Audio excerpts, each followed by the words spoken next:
Lisons dans 2 Samuel 5, verset 6. Le roi marcha avec ses hommes sur Jérusalem contre les Jébusiens qui habitaient le pays. Ils dirent à David, tu n'entreras pas ici, car même les aveugles et les boiteux te repousseront en disant, David n'entrera pas ici. 다윗이 사울이 다윗을 죽이려고 Un 해서 jour, Saul voulut tuer David.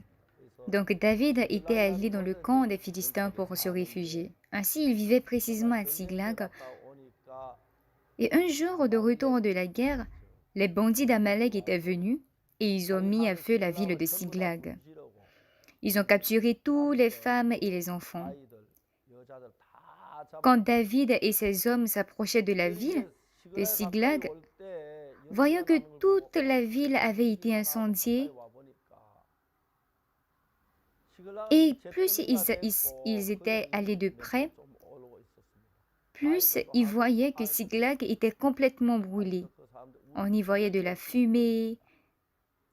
et il n'y avait 그때 pas 다윗은 d'enfants ni de 부하가 femmes. 600명쯤 되는데 David et 아무도 ses enfants ont 토로할 sangloté 수가 jusqu'à ne 없었습니다. pas avoir la force de 아내 pleurer. 이름을 David et 부르고 아이들 de 이름을 ses hommes étaient 부르면서 environ 그렇게 600. 울부짖어 Et 봤지만 ils étaient tous dans la grande 아무도 소용을 détresse, en 없었습니다. criant le nom de leurs femmes, de leurs 그걸 enfants, 붙여서 mais il n'y avait pas de 다윗을 solution. 죽이려고 했습니다. Alors tous, dans la colère, 다윗도 voulaient 아내와 lapider 자식을 David pour le mettre à mort. 덮어냈지만은 그 David 당장에 aussi 급한 avait 것이 perdu ses 그 femmes 밑에 부하들이 자기를 et 죽이려고 ses enfants. 돌을 들고 모여오기 시작했습니다. Mais ce qui était urgent, c'est qu'il se trouvait 내가 dans une 네가 왕이 situation où 된다고 ses 해서 hommes voulaient le 왔는데 tuer. 이게 뭐야? 자기 Voilà 딸이 que tu es 왕인데 roi. 뭐해? Mais c'est quoi ça?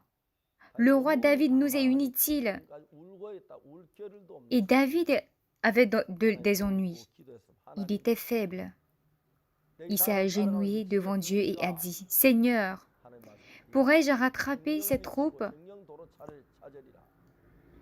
그래서 다윗이 그 Et le 군인들을 Seigneur a dit, 데려와서 poursuis, car 사울을 sûrement tu la 밀어내고 rattraperas 아비스를 et tu 다스리고 délivreras. 이런 일이 있습니다. C'est ainsi qu'il a pris ses 다시 hommes 시글라에 et a 돌아와 battu 집을 les Amalicites et trouvé toute 일으키고 sa famille. 모든 게 재정리가 De 됐는데 retour 다윗은 à Siglag, la ville était déjà incendiée 헤브론으로 et complètement 이동하고 brûlée. 하나님께 기도했습니다. Personne ne 하나님, pouvait y habiter. 내가 유다 땅으로 Mais David a 내려갈까요? prié 내려가라. pour se rendre à 어디로 Hébron. 갈까요? 헤브론으로 가라. Il a prié, Seigneur, pourrais-je descendre à Juda? 그래서 Il 유다의 dit, oui, 왕이 되게 descends. 되십니다. Où devrais-je aller? Va à 그러고 Hébron. 난 뒤에 이제 Et David est allé 사울은 à Hébron. 전쟁터에 C'est ainsi 전쟁을 qu'il est 해서 devenu le roi de 이스라엘 Juda. 사람을 전쟁을 Après cela, Saul est allé en guerre.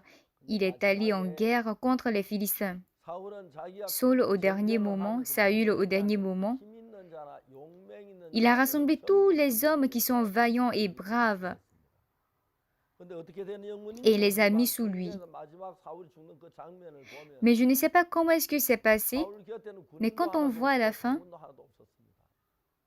오직 사울 on voit 끝까지 qu'auprès de Saul, il n'y avait pas de 사울의 soldat, 아들 pas de général. 요나단하고 Il n'y avait que 아비나답과 les 다윗의 enfants 부하 de Saül, 그세 아들이 Jonathan, son fils, 그 Abinadab et 정말 왕을 Malchishua. 아버지를 지키다가 Donc, 결국 ces 세 trois fils 아들을 avaient 죽였다. protégé leur père et au bout de compte, 그래서 그걸로 이제 Saül 사울의 était 집이 mort, 그 ainsi que 망을 les trois 하게 fils. 다윗은 Et c'est une histoire 헤브론에 와서 pitoyable. 친히 왕을 삼아서 기름을 부어 왕을 C'est ainsi que 삼아서 l'histoire du roi Saül a pris fin 왕이 et 되고 난 David est 뒤에 arrivé en 다윗이 Hébron. Les Judiens 얼마 l'ont 더 établi 지났는데 roi. 다윗이 Après être 7년이 roi, 지난 7 뒤에 ans après, 그 pendant 이스보셋이 사울의 qu'Ishbosheth 이스보셋이 régnait 이스라엘 sur 왕으로 Israël, 됐는데 voilà que, 그 à la 아버지 mort de Saül, de 이스보셋을 Saül, 사울이 죽었을 때 Ishbosheth 사울을 est 도우게 allé chez la 나와 있다가 concubine 이스보셋 de 왕을 세우고 Saül. 자기가 아주 권자를 차지하고 있습니다. Même si mon père est décédé, comment est-ce qu'il peut faire ça? 통관했다고 성경이 기록. S'approcher de la concubine de mon 기분이 père. 나빴습니다. C'est ce que 아버지 Ishbosheth 돌아가셨지만 아버지 s'était dit. 첩을 Et 어떻게 donc, qu'est-ce qu'il a fait? 그래서 Ishbosheth 아브넬을 책망하는 a 거야. blâmé 내 Abner. 아버지의 첩을 Et il a dit, 책망하느냐? pourquoi t'approches-tu de la concubine de mon père? 화를 내면서 뭐라고 말하냐? Mais Abner 이스라엘의 était très 대가리냐? irrité, il a dit, 그러면서 하는 말이 je suis une tête de chien, 내가 당신을 죽지 않고 왕을 voilà que je 세워줬는데 t'ai 그 pas 이유가 tué 나를 뭐 et je t'ai 하냐고. établi 그러면서 하는 roi. 말이 Pourquoi me 이날은 blâmes-tu 전부 pour une telle 다윗에게로 raison? 돌아갈 거라고 그러면 내가 Il dit, tout le pays sera retourné, sera donné à David. Et donc, si je ne le fais pas retourner à David, je serai maudit par Dieu. Et donc, Abner va à Juda et il dit, Ma Majesté, je ferai de la sorte que tout Israël te sera donné. Et David était d'accord.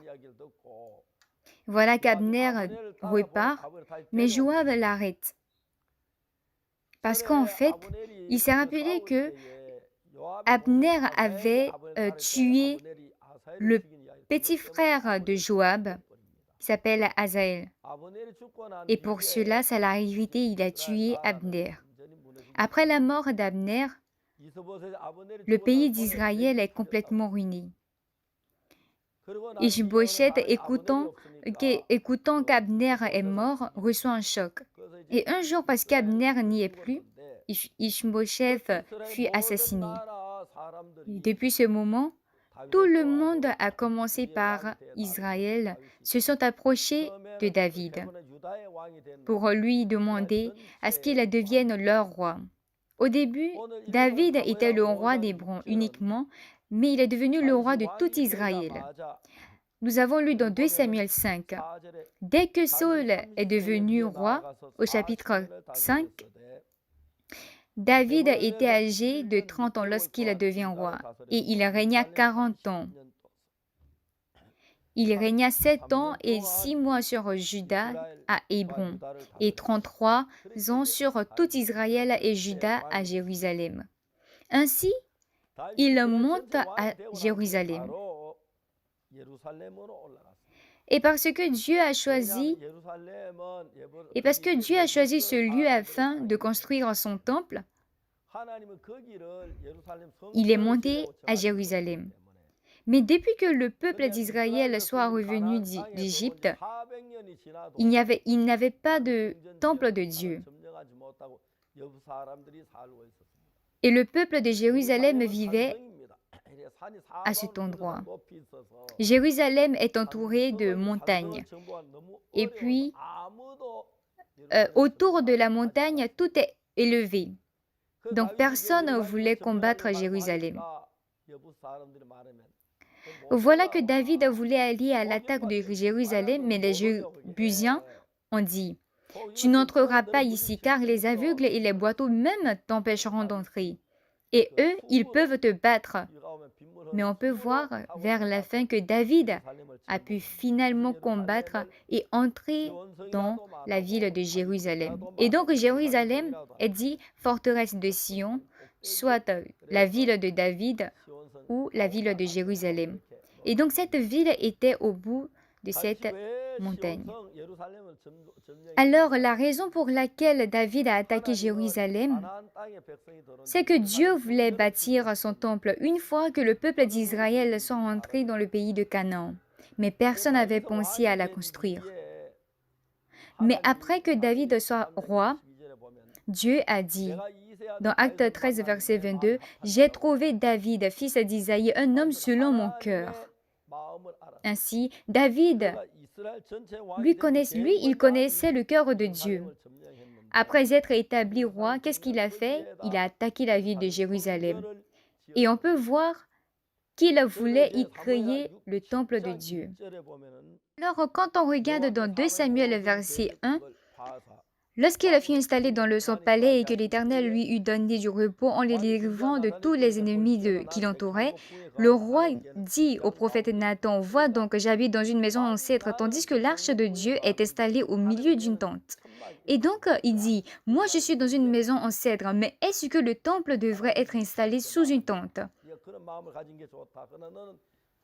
Dieu dit à David, « Un tel cœur est vraiment bon, mais parce que tu as versé beaucoup de sang, c'est ton fils Salomon qui le fera à ta place. » Et c'est ainsi, après 480 ans, après la mort de David, Salomon a construit le temple de Dieu. En effet, David était une personne qui combattait, mais dans son cœur, il était aussi un avec Dieu. Il était Il avait un même cœur avec Dieu. Et au chapitre 5, verset 6, David voulait voir le cœur, on pouvait voir le cœur et ainsi attaquer la ville de Jérusalem. Et au verset 7, on peut voir qu'il a eu le cœur de Dieu, qu'il voulait construire le temple de Dieu. Il y a beaucoup de chrétiens qui habitent dans notre pays de nos jours.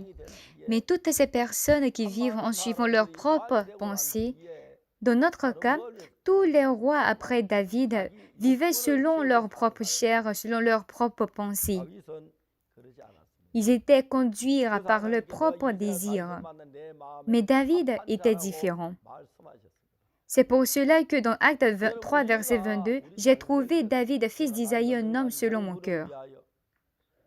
Bien-aimé, pour notre futur, pour notre vieillesse, ou encore pour mes enfants, qu'est-ce que je dois faire pour rendre heureux Dieu? Je ne dois rien faire. Lorsque nous sommes un avec Dieu et que nous cherchons la volonté de Dieu, que Dieu nous bénisse, parce que Dieu est avec nous. Des fois, lorsque je rencontre les autorités, je leur dis, dans Acte 13, verset 22, j'ai trouvé David, fils d'Isaïe, un homme selon mon cœur. Très souvent, je dis aux autorités, aux présidents, vous aussi essayez d'approcher votre cœur avec Dieu. Et Dieu vous donnera la bénédiction. Cher président, soyez un avec Dieu. C'est pareil pour nous aussi. Dans notre vie, lorsque je prépare moi-même ma nourriture, lorsque moi-même je prépare ma vie, c'est incomparable à ce que Dieu lui-même y fait. Peut-être que je pourrais arriver un peu si je fais moi-même, mais on ne peut pas comparer avec ce que Dieu fait. Dieu nous bénit. Il nous bénit et il n'y a pas de bénédiction grande que cela. Des hommes insensés vivent pour eux-mêmes et les sages vivent pour eux, pour Dieu. Lorsque Dieu lui-même il se met en charge à nos besoins, ma famille et tout autre, il n'y a pas une grande joie que cela. Frères et sœurs, quelle que soit la vie que vous avez menée jusqu'au jour d'aujourd'hui, j'aimerais que vous deveniez des personnes qui connaissent le cœur de Dieu et qui fassent la volonté de Dieu. Et j'espère que Dieu nous aidera dans toutes choses et bénira et nous bénira de même. Même si nous avons toutes choses. Saul, pour ne pas mourir, qu'est-ce qu'il a fait? Il a appelé tous les vaillants et braves soldats. Mais à sa mort, personne n'y était. Tout ce que nous avons ne peut être échangeable à Dieu. Mais si vous remplissez Dieu dans votre cœur et que vous réjouissez Dieu, je crois que Dieu vous donnera la bénédiction dans toute votre vie. Et je crois que vous allez glorifier Dieu. Merci.